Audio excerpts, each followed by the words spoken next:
Let's get the latest now with our reporter, Aphumelele Mdlalane, on this particular story. A very good afternoon to you, Aphumelele. So what is the latest in efforts to locate missing Baukudi?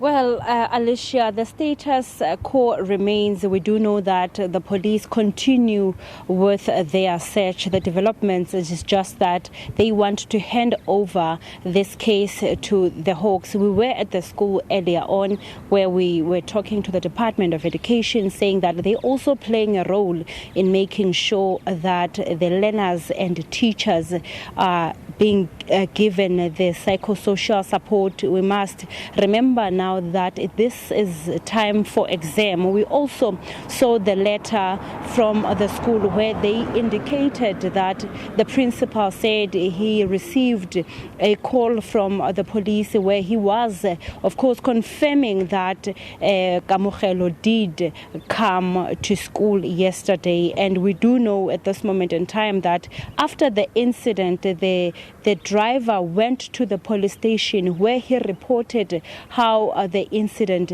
occurred and said because of the truck that divided both the vehicles, it was the last time he tracked or saw the Toyota Hilux that had Kamogelo, and we saw on the social media, of course, this has really raised serious concerns about the safety of young people in Bloemfontein. We must remember not long ago we heard of the story of Olerato Mongalo, where of course this incident of her meeting with those suspects here in Bloemfontein, and we're not far now from his house, with of course obvious reasons we won't be showing it, but when we were talking to the youngsters in this area and also the elderly people, they were saying that they are concerned about this incident, and they've been hearing quite a lot of the criminal activities,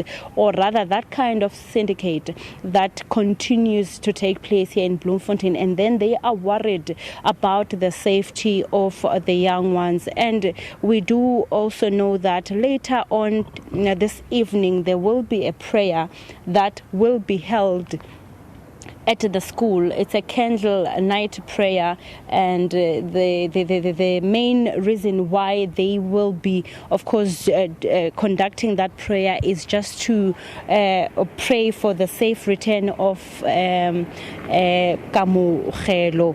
And we've heard from the EFF and also the Department of Education saying that it's high time now that all residents of Bloemfontein, they up their game and assist the resources that the SABC has in terms of making sure that if there's any lead, any kind of information, they should share that knowledge with the police. But on the social media page, we did see parents mainly saying that they are extremely concerned about these latest reports when it comes to the issue of kidnapping, and the youngsters saying that we are no longer safe in Bloemfontein. People raising questions as to where will they feel the freedom of them, and where will they feel safe if they are not safe to on their, of course, area where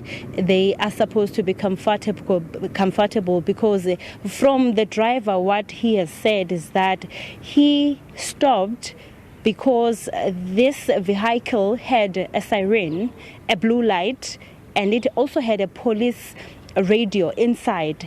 These two males, one of them was wearing a police uniform while the other one was on private, and they said to the driver in Kamogelo, we are suspecting that this vehicle that you are using is having drugs. Therefore, you must follow us. We have to separate you. We will go with Kamogelo. We must separate you. You will be in front. We will follow you, as they instructed the driver to drive to the police station. That's when now the driver panicked after he couldn't see the vehicle that Kamogelo was on. And we do know that the cell phones of the driver and Kamogelo, since they were taken by the 2 mills, they were found by police at a bridge that is far away from school. It's about 5 kilometers from school, even to the said police station that they were supposed to go to. I just want to, just going to try to bring Ntate. Mona Ntate le kae? Re teng Ntate ke kopa o atamele fela. Re tlile mona na re ka mabapi a ho lahleha wa ngwana wa erieng enana. Re batla fela re utlwa je ka motho a moholo ana le ikutlwa jwang ka taba e ya safety ya bana le ya lona batho ba baholo se etsalang mo Bloemfontein. Ya ngore isa ntho e etsalang mo Bloemfontein. Ya bana ba utsuwang go sa tsebeng molato ke yona e ngwe re sa holo. Le batla ho bona hantle ho etsala eng mapolisa a etsang maybe mapolisa a sebetsa ha rena bothata ka tshebetso ya mapolisa empa se teng fela e ka re boitshwaro ba party engwe ya community ke yona e out of e tswileng tseleng bona ba itse ba dintho tse. Well, Alicia, he's basically saying that it's high time the community, residents are carrying themselves in a good manner where they work together to make sure that these kind of criminal acts are not taking place. There should be that room for communication and that room for helping one another in fighting these criminal activities. And like I did indicate that earlier on, we managed to talk to some elderly people who were really extremely concerned about these developments and saying that they are praying for the safe return of Kamogelo Baukudi. A very quick one, Aphumelele, before I let you go. I mean, have you had the chance or opportunity to actually engage with the parents? And did they mention anything about the incident or give any viable clues as to why he possibly could have been a target to these suspects?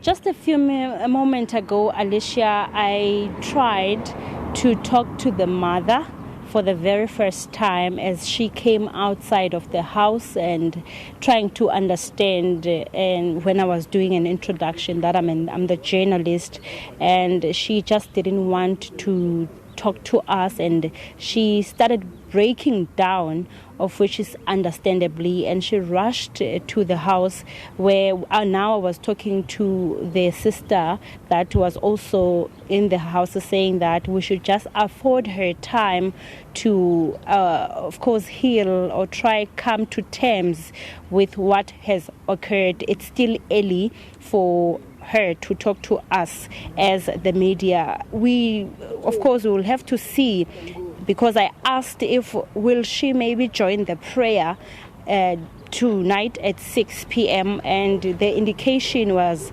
that they are not sure given the emotions at this moment that are high. So this is me confirming that we have not been afforded an opportunity to talk to any family members. Instead, we have been communicating directly with the SABC, where they've been giving us developments that even earlier on they were with the mother of Kamogelo just to try find out what has really transpired, those kind of investigations that should be carried in making sure that they come to the final of this investigation. And how soon will police be able to bring us any feedback in terms of what data, forensic data they've collected from the 2 cell phones that were recovered, Aphumelele?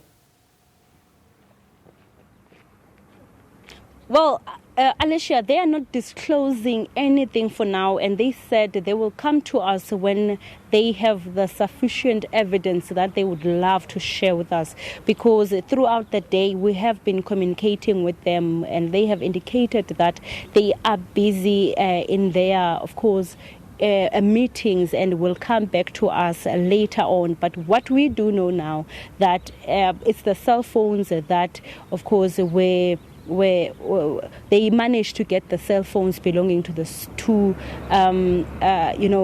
two victims. But at this moment in time, we do not even know this vehicle that was used by the suspects purporting to be police officers.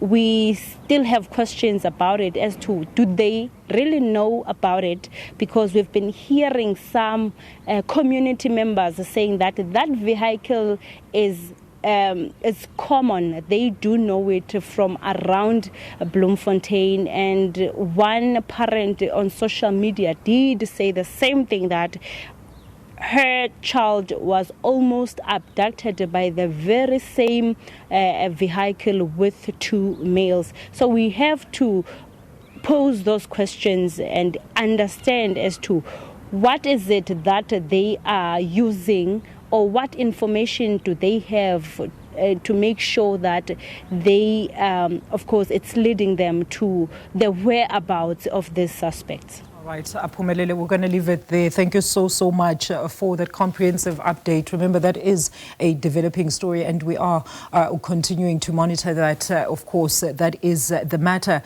of a disappeared teen, the Kamogelo Baukudi, out in Bloemfontein.